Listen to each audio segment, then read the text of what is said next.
Okey, baiklah. Selamat pagi murid-murid. Semua sihat tak hari ini? Okey, seperti yang kamu boleh nampak di slide, pada hari ini kita akan masuk unit 20 iaitu berkaitan dengan aspek tata bahasa iaitu ayat tunggal dan ayat majmuk.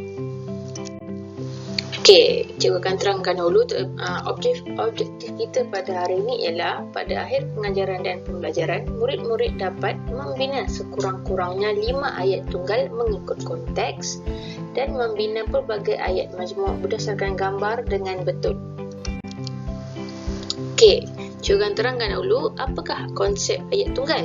Okey, seperti yang kamu boleh lihat, ayat tunggal ialah ayat yang mengandungi satu subjek dan satu predikat. Okey, ingat satu subjek dan satu predikat. Kita tengok contoh ayat. Fatimah sedang membaca buku di perpustakaan. Kita tengok apa itu subjek dan predikat. Okey, tadi ayat kan Fatimah sedang membaca buku di perpustakaan. Okey, kita tengok subjek. Subjek ialah bahagian ayat yang diterangkan atau pelaku dalam ayat. Jadi subjek ni terdiri daripada frasa nama. Jadi kita tengok daripada ayat tadi, subjeknya adalah Fatimah. Okey, apa itu predikat pula? Predikat ialah bahagian ayat yang menerangkan subjek. Predikat menjadi penerang ataupun menjelaskan subjek. Jadi kita tengok sedang membaca buku di perpustakaan. Jadi menjadi penerang kepada subjek. Okey, jadi Fatimah buat apa? Fatimah sedang membaca buku di perpustakaan. Okey, itu adalah subjek dan predikat dan ini merupakan syarat ayat tunggal. Ada satu subjek dan ada satu predikat. Okey, cikgu harap kamu faham. Okey, seterusnya. Okey, ini adalah contoh lain ayat tunggal. Kita tengok yang pertama di atas. Ayah saya bekerja di sebuah bank. Okey, ayah saya merupakan subjek dan predikatnya ialah bekerja di sebuah bank. Penerang kepada ayah dia. Okey, seterusnya. Rumah Ali sangat cantik. Subjeknya apa? Pelakunya apa? Rumah Ali. Jadi rumah Ali ni apa penerangan dia? Sangat cantik. Jadi sangat cantik adalah predikat. Okey, seterusnya kita masuk pada ayat majmuk pula. Okey, ayat majmuk terdiri daripada 2 atau lebih ayat tunggal yang disambungkan dengan kata hubung. Okey, 2 atau lebih ayat tunggal. Kita tengok contoh. Akilah membaca buku cerita sambil berbaring di atas katil. Jadi 2 atau ayat tunggal nanti cikgu terangkanlah. Jadi kata hubung dalam ayat ni ialah sambil. Okey, seperti yang kamu boleh lihat, banyak contoh untuk kata hubung, antaranya agar, dan, kerana, supaya, untuk, yang, atau, tetapi, jika, sambil dan banyak lagi. Jadi ini antara yang cikgu dapat tunjukkan kamu lah. Selebihnya nanti kamu boleh cuba baca di internet. Kamu boleh tengok banyak sangat list untuk kata-kata untuk kata hubung. Okey, kita tengok. Akilah membaca buku cerita sambil berbaring di atas katil.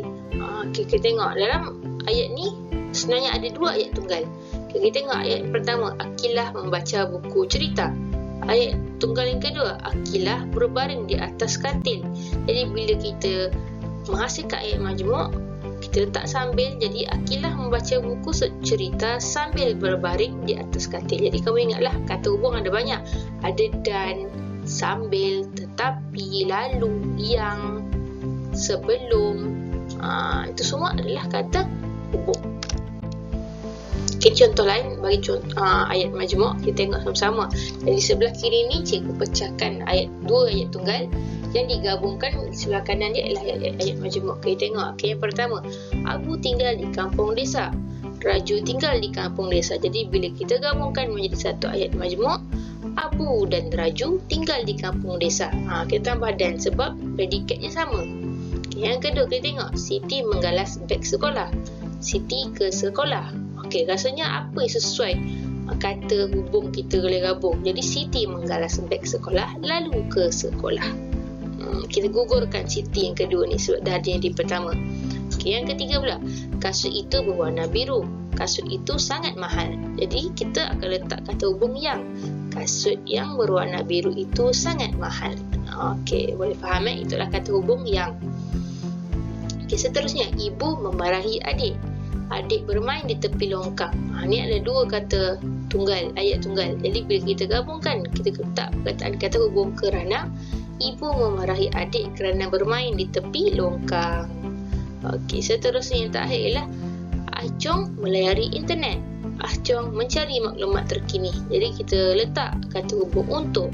Ah Chong melayari internet untuk mencari maklumat terkini. Jadi bila kita gabungkan menjadi ayat majmuk, subjek kalau yang sama kita gugurkan.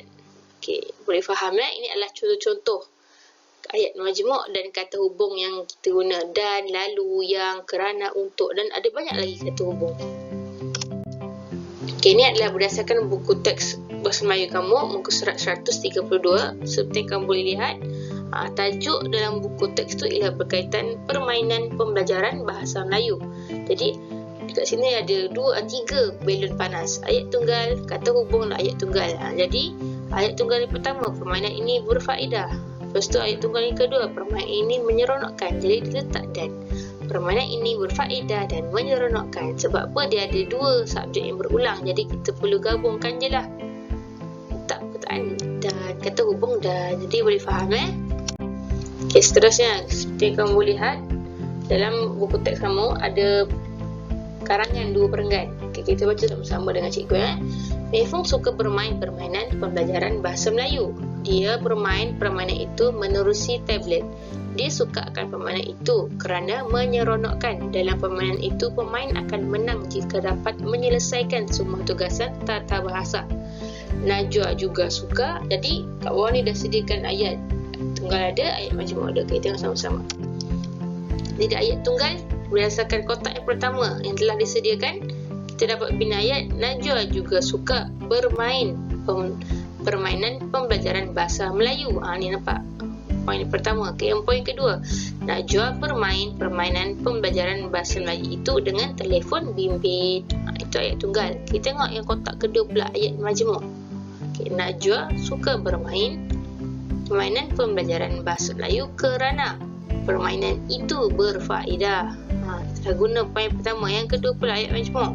Najwa akan bermain jika dia mempunyai masa lapang. Jadi berdasarkan contoh ayat majmuk yang telah kita bina ni, yang pertama ni kata hubung yang digunakan ialah kerana. Yang nombor 2 pula kata hubung yang digunakan ialah jika. Ingat, jika adalah salah satu contoh kata hubung. Najwa akan bermain. Kalau kita pecahkan kepada ayat tunggal, ayat yang pertama ialah Najwa akan bermain. Lepas tu Najwa bermain pada masa lapang. Gitu.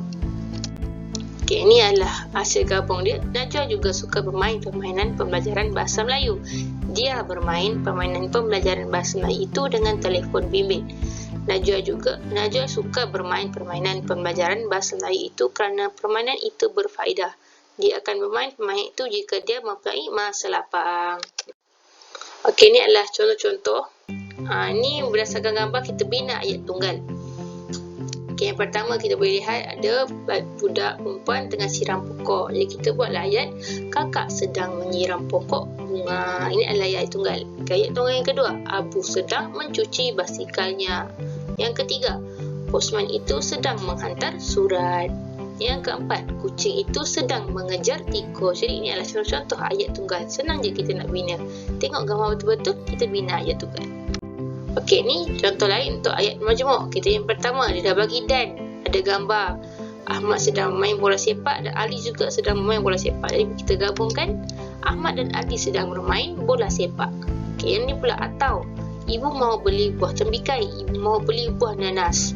Jadi boleh kita gabungkan ibu mahu beli buah tembikai atau buah nanas. Okey, yang ketiga, tetapi pula Azmi suka berbasikal, Farid suka bermain bola. Jadi kata hubung sesuai kita letakkan ialah tetapi. Azmi suka berbasikal tetapi Farid suka bermain bola. Jadi itu saja pada hari ini. Cikgu harap kamu faham. Cikgu ada sediakan tugasan gambar. Jadi kamu kena bina ayat tunggal dan ayat majmuk berdasarkan gambar yang telah cikgu sediakan. Jadi itu saja daripada cikgu. Sekian, terima kasih.